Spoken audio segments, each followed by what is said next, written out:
Bonsoir à toutes et à tous, heureux de vous retrouver pour la tranche info en direct sur votre antenne Canal 10 Télévision avec au programme de votre soirée Info 10, le journal local et régional qui sera suivi du Focus, un débrief sur l'actualité locale et ce soir je recevrai Laurence Romana qui nous vient de l'Université des Antilles avec qui on fera un point justement sur la situation de la faculté. Vous avez vu qu'il y a eu du crépage de chignons ces derniers jours, mais pour l'instant place à l'actu.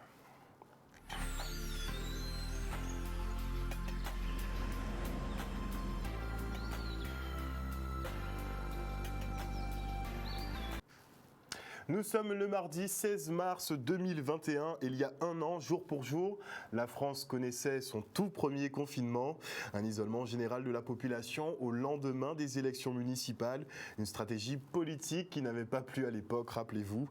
Depuis, la crise Covid est devenue notre quotidien entre masques, tests PCR, poids épidémiologiques, mesures restrictives et campagnes de vaccination, une gestion souvent incohérente qui conduit à une défiance populaire, comme c'est le cas d'ailleurs en Martinique, où 40 000 personnes se sont rassemblées pour le carnaval, par exemple. Alors, après 12 mois de Covid en toute sauce, qu'est-ce que vous pensez justement de cette gestion? Les réponses assez cinglantes dans ce micro-trottoir de Stanley Manicor et Maxime Morel. Mars 2021, qu'est-ce que ça vous évoque? Je suis en train de faire... Non, il y a eu la journée de la femme, le droit de la femme. Non, ça ne me dit absolument rien.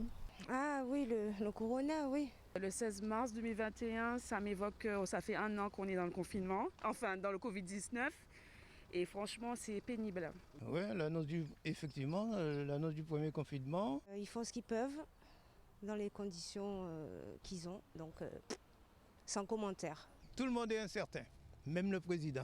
Les grandes erreurs, il n'y a pas d'erreur, c'est un tissu de mensonges, c'est tout. Donc ça ressemble à ça. Là, on ne sait pas où on va. Jusqu'à maintenant, on tatillonne, on fait des essais.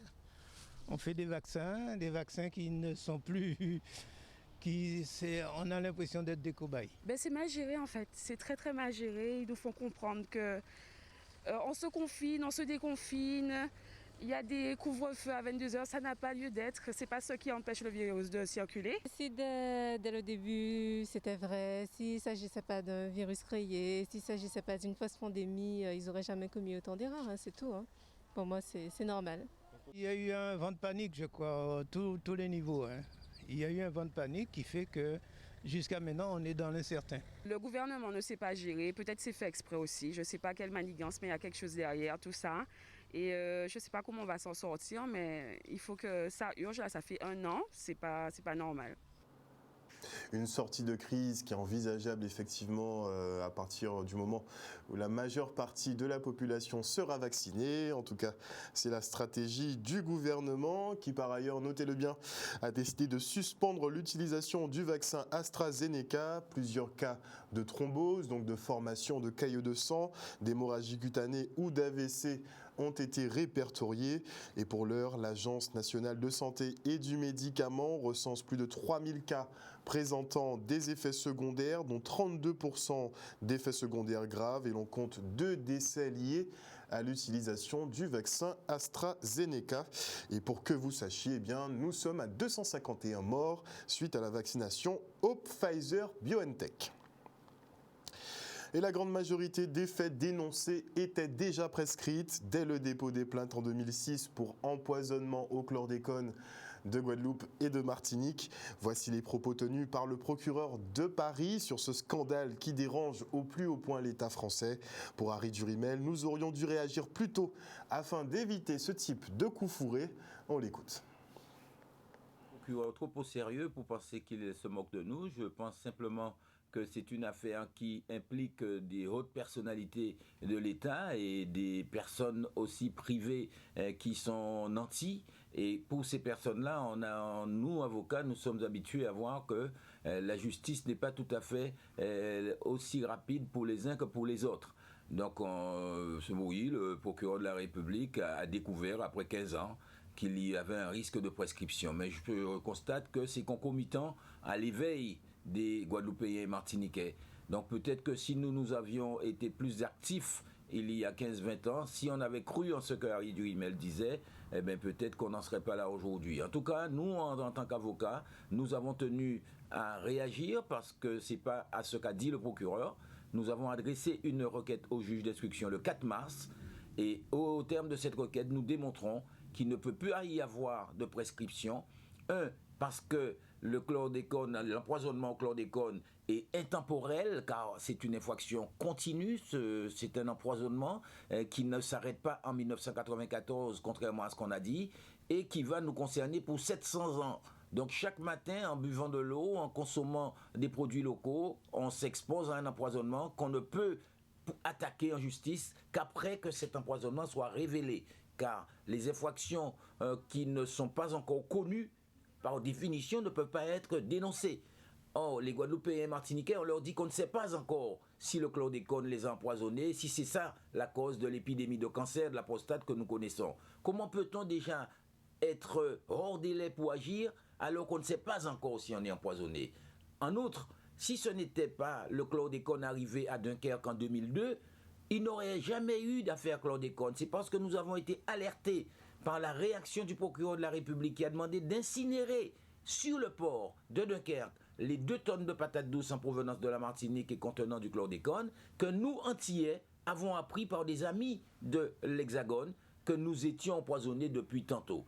Donc, on ne peut pas avoir agi avant de l'avoir su, et c'est une règle que la jurisprudence a eu l'occasion maintes fois de rappeler que les infractions qui ne sont pas encore révélées, ou encore dans les cas où les victimes ne peuvent pas encore agir, on ne peut pas leur opposer la prescription. C'est du droit français, nous l'avons appris à la même école que le procureur de la République et nous nous ferons fort de lui opposer ce que la France, l'université française, nous a appris. Une interview signée Olivier Félix. Et en parlant de chlordécone, eh bien, nous entrons dans la semaine de lutte contre les cancers. Et on fait tout de suite le point avec Urbain Arconte, président de la Ligue contre le cancer. C'est une semaine qu'on a chaque année, bien sûr, comme d'autres programmes. Ça concerne tous les cancers, d'accord ? Mais nous avons choisi de ne pas rester dans la limite stricte de la semaine. Tout ces temps derniers, comme d'habitude, on va mettre l'accent sur l'accompagnement des malades. Et parce que nous faisions chaque année un rendez-vous porte ouverte pour cette semaine-là, mais là nous allons rester dans un cadre général, c'est-à-dire quel que soit le type de cancer, que ce soit des jeunes, que ce soit des femmes, des hommes, quel que soit le type de cancer, eh bien nous allons profiter pour rappeler qu'il ne faut pas les oublier, surtout pendant la période sanitaire actuelle ou pour des raisons d'organisation. Quelquefois, les établissements de santé sont appelés justement à faire de la place pour les personnes atteintes de la Covid-19. Nous disons qu'il faut surtout continuer à accompagner les malades, à penser aux malades pendant cette période difficile de Covid-19. On a remarqué quand même une certaine peur d'être infecté par le virus, d'où un certain nombre de malades qui n'allaient pas, qui ne répondaient pas à leur convocation et qui restaient isolés. Dans cette semaine nationale, nous allons profiter justement de mettre en pratique même un projet que nous avions avec le conseil départemental qui nous a offert un lieu d'accueil à Basse-Terre, au jardin botanique, pour que nous puissions recevoir les malades du sud de Basse-Terre. Et avec le conflit social qui oppose les maires à l'UTC-UGTG, de nombreux établissements scolaires sont contraints de garder leurs portes closes, des fermetures dues au manque de personnel, mais aussi à des blocages et dégradations de ces écoles. C'était le cas hier à Pointe-à-Pitre et aujourd'hui à Sainte-Rose. Nous avons suivi Madame Bajazé qui a été constatée l'ampleur des dégâts. Regardez. concernant un certain nombre d'écoles. Chacun a le droit de s'exprimer, mais nous estimons que l'instruction elle est obligatoire pour les enfants. L'éducation aussi des enfants elle doit se faire. Donc hier nous avons tout mis en place pour permettre aux écoles de permettre l'accès des classes aux enfants ce matin. Et au cours de la nuit, effectivement, il y a eu des dégradations, surtout sur des écoles du bourg, des barricades, c'était de l'huile de vidange, c'était de l'huile pure et des pneus de voiture. Notre jeunesse, elle a besoin de s'éduquer, elle a besoin de s'instruire et que chacun devrait se sentir responsable des enfants de Sainte-Rose, responsable des enfants de la Guadeloupe. Nous sommes heureux quand même que plus de la moitié des enfants ont pu quand même rentrer dans leur école ce matin. Les parents aussi le demandaient, nous étions en contact quand même puisque nous avons pu leur donner des travaux à réaliser à la maison, mais rien ne vaut la présence de l'enseignant face à l'élève. Nous allons poursuivre notre travail pour faire en sorte qu'avec les élus, avec le personnel enseignant, le personnel de la mairie, ainsi que tous ceux qui estiment que l'avenir de notre jeunesse est importante, pour que nous puissions continuer à ouvrir les écoles, pour que les enfants puissent avoir accès à l'instruction et à l'éducation dont ils ont besoin. Je fais confiance au bon sens, je fais confiance parce que ceux qui ont fait ont été des élèves, sont des parents d'élèves, ont été des parents d'élèves et ils doivent comprendre et prendre conscience que l'école c'est important. Nous avons eu la Covid-19 où nos petits élèves saint-rosiens mais aussi guadeloupéens ont perdu pas mal de jours d'école. Donc je fais appel au bon sens, à la sensibilité des hommes et des femmes. Je sais qu'ils luttent, chacun a le droit de lutter pour ce qui leur semble bon, mais pensons à nos enfants en priorité. Permettons à nos enfants d'être demain des Guadeloupéens ayant eu un bon niveau scolaire et pouvant prétendre à des postes de responsabilité. Et ça commence dès ici, dès la maternelle.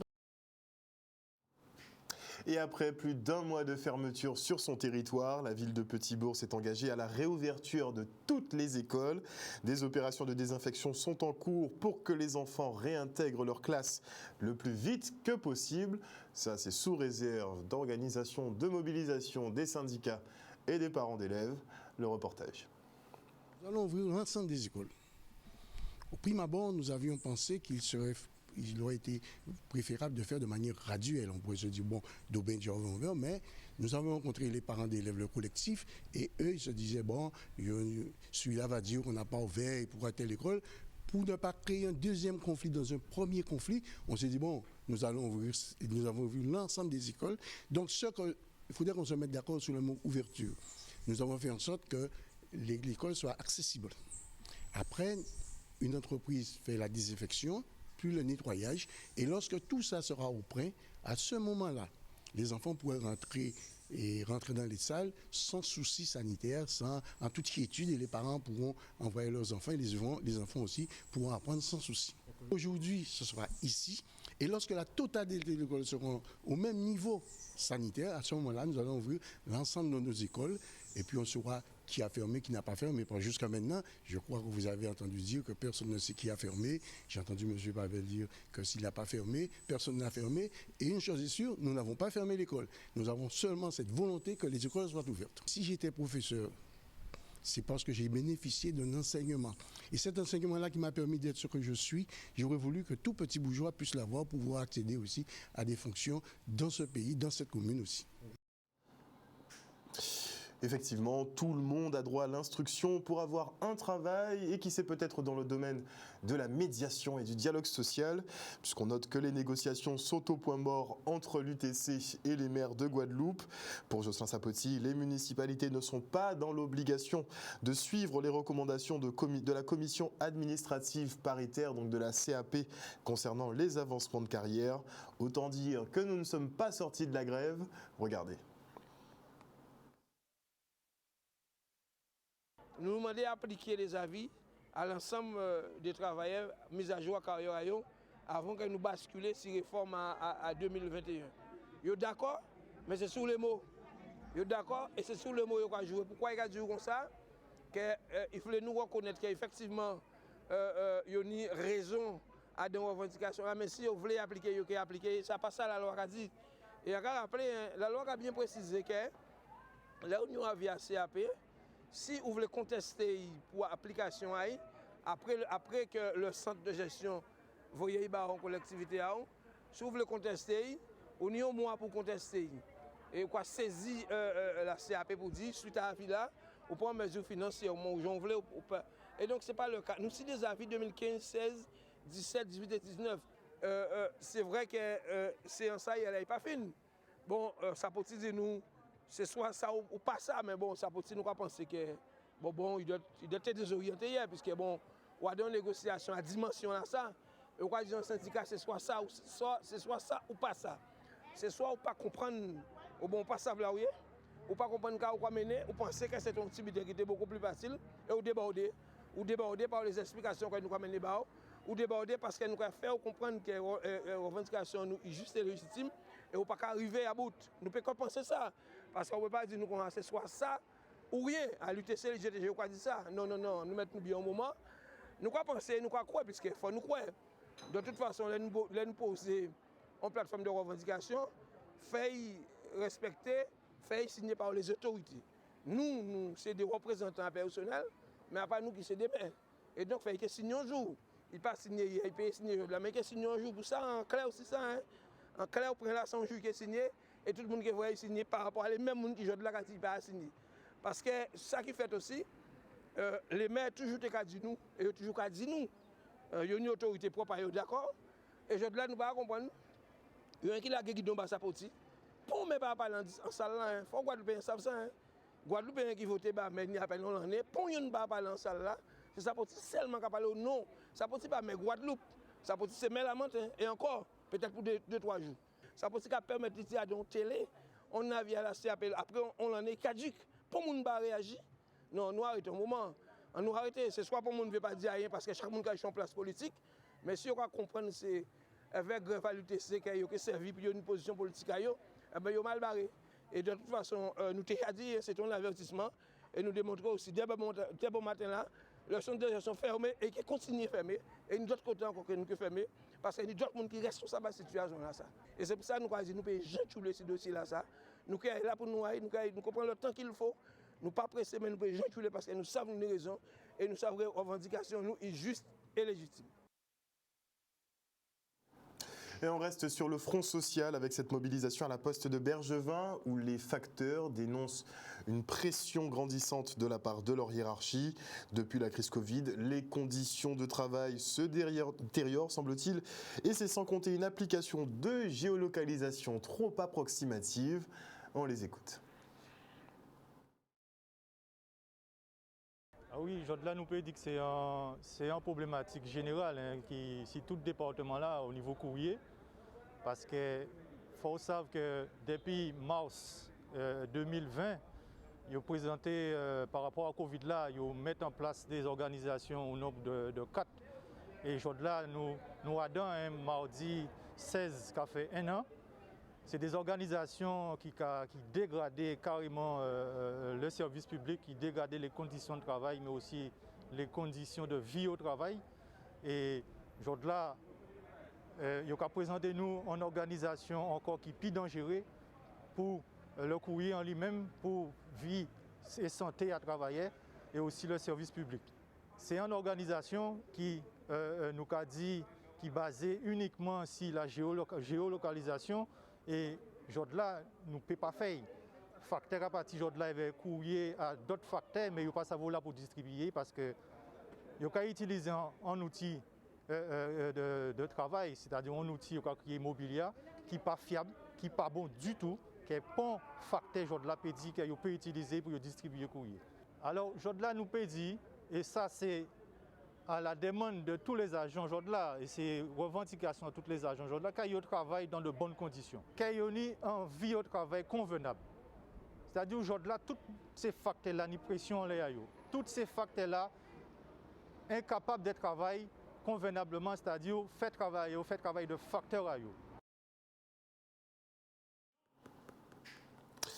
Voilà, chers téléspectateurs, nous sommes arrivés au terme de ce journal. Petit rappel, une petite brève qui est quand même assez importante. Notez que le gouvernement, par le biais d'Emmanuel Macron, effectivement, président de la République, pas rien que ça, effectivement, ils ont suspendu donc l'utilisation du vaccin AstraZeneca, vu qu'il y a pas mal d'effets secondaires, dont des thromboses, donc des caillots de sang qui se formeraient chez les patients qui ont reçu l'injection.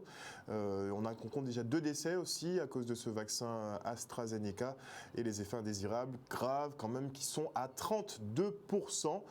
C'est quand même énorme. Passez une excellente soirée à l'écoute des programmes de Canal 10 Télévision. N'oubliez pas que sur notre antenne, vous faites l'information que nous diffusons. Le journal local revient demain à 18h30. Passez une bonne soirée. Bisous, bisous.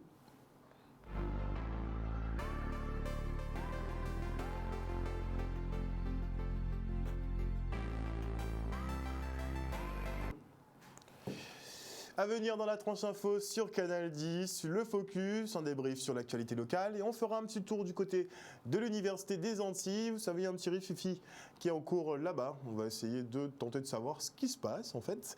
Et avant la coupure pub, je dis bonsoir à Mieli Pops, bonsoir à Claude Giraud-Girard, bonsoir à Maggie Delaney, bisous Maggie, bonsoir à Johanna Bon, bisous Johanna, bonsoir à Jimmy Kamagouva-Aliard, bonsoir à Costola, à Grégory Hall, à Corinne Pierre-Eliès, à Mustapha Gepimp, à Marcel Jean-Jacques, à Maya Labelle, à Joss Hippo, à Marcel Jean-Jacques, à Mamzelle Jeanway, à Georges Toussaint, bonsoir Georges, à Sabrina Jeanne, à qui d'autre, à Phil d'Épée, bonsoir à Félix Abatucci, bonsoir également à qui d'autre? Maryse Gonzague. Bonsoir à tous. Il y a des pseudos, vous pouvez simplifier quand même. Hein. En tout cas, merci à vous tous qui suivez le journal sur Canal 10 Télévision et le Focus. On se retrouve après la coupure pub. Bisous, bisous tout le monde et bisous aussi à Mabo à Port-Blanc. Bisous, bisous.